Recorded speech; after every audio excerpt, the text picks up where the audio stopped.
haïtien qui est dans le Seigneur, qui ont qui commencé, qui n'est pas terminé, qui fait pas qu'ils avancent, qu'ils ont avancé. We almost have a building, but you don't have a building. We almost have wind, the community, but you don't have it. We almost want the young people, but you did not. But what God is asking you today, everything that you started, that was good, that was almost, is the time to complete in the name of Jesus. That is what the Bible says. Qui est presque, oui, le souligne, on va que dans la prière.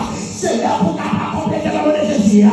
Mais mon Dieu, et puis c'est soit que commencer à aller, quand tu es presque arrivé, ou pas que tu es arrivé, in the name of Jesus, we will make it happen. Pour Dieu, et pour Dieu, on va l'église.